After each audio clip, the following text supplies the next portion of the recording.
Hamas war stoking protests across the U.S. at various college campuses.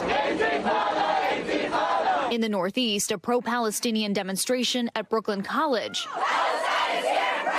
And at Columbia University, massive crowds as supporters of both Israel and Palestinians held competing protests. Columbia, open your eyes! In the nation's capital, American university students gathering in solidarity with Israel. The horror has reached an unimaginable level. While supporters of Palestinians made their presence known. It's scary. I mean, I walked up here with my flag on and I instantly took it off because, you know, people are telling you to be careful. At UNC Chapel Hill, tensions boiling between supporters of the two sides. Arizona State University Students for Justice in Palestine holding a rally today outside the Student Union, one day after the school's Hillel Jewish organization held a vigil in support of Israel.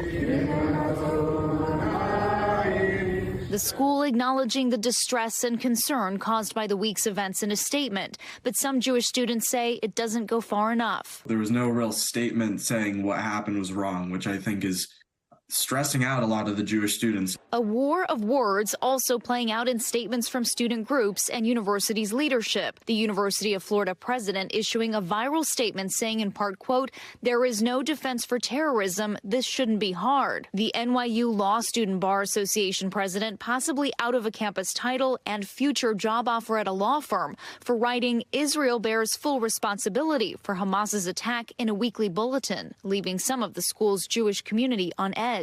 I've honestly been avoiding campus. I didn't go to class this afternoon. The Student Bar Association voting to start the president's removal process as a result, and NYU condemning the terrorist attack on Israel in a statement. At Harvard, its Palestinian solidarity groups initially releasing a joint statement holding the Israeli regime entirely responsible for all the unfolding violence. At the end of the day, this is a group that seeks the destruction of the Jewish race, and it's not the right time to be issuing a pro-Palestinian statement. Backlash quickly ensued, a professor posting a photo of a truck driving around campus showing photos, which he redacted, of some of the students who signed the statement. Some groups formally apologizing and retracting their signatures, while over 4,000 members of the Harvard community signed a counter statement. There's a lot of tension. A lot of people have missed class. Harvard's president condemning the terrorist atrocities perpetuated by Hamas, emphasizing that the student body does not speak for Harvard University. I feel like Harvard very visibly... That was a segment on Fox, and they were just talking about what's going on in the United States. So, there is a war being breaking out between Hamas and Israel. And for the first time in America, we've got some pro-Hamas spectaculars. There are literally we have pro-Hamas, pro-Israel in the United States. And that's a problem because America is for Israel. We're not for Hamas.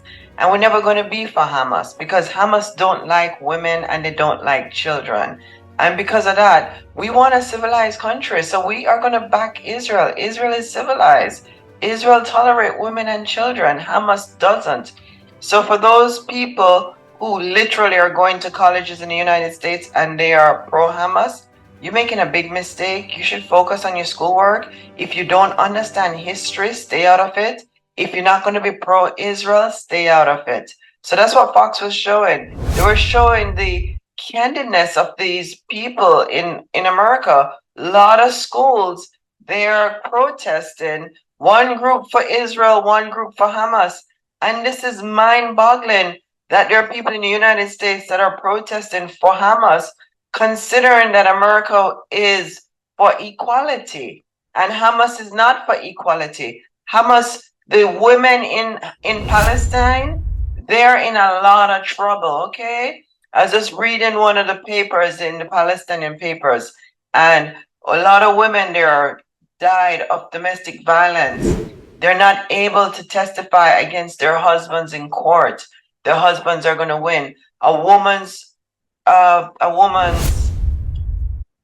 When a woman speaks in court, her testimony is half that of a man.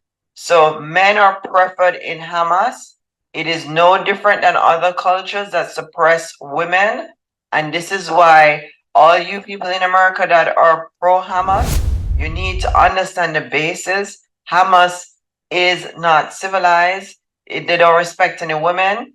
And because of that, they're also terrorists as well that are attacking Israel. So we are going to side with Israel. Israel is the most civilized country there is in the Middle East. Yes, there are. So they have to be our allies because we can't have Hamas as our allies. They're not civilized. They disrespect women. They do not see women as leaders. And there's just no way we're going to be siding with Hamas.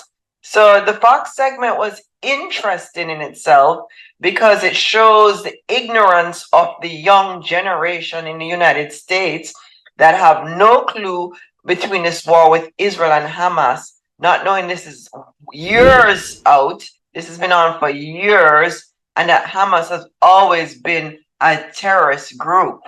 So why are you pro-Hamas? You like a terrorist group? We don't support terrorist group in America. We are against terrorist group. And that's why we are pro-Israel, because Israel is not a terrorist group. Israel is a civilized country. The Jewish people respect women and men.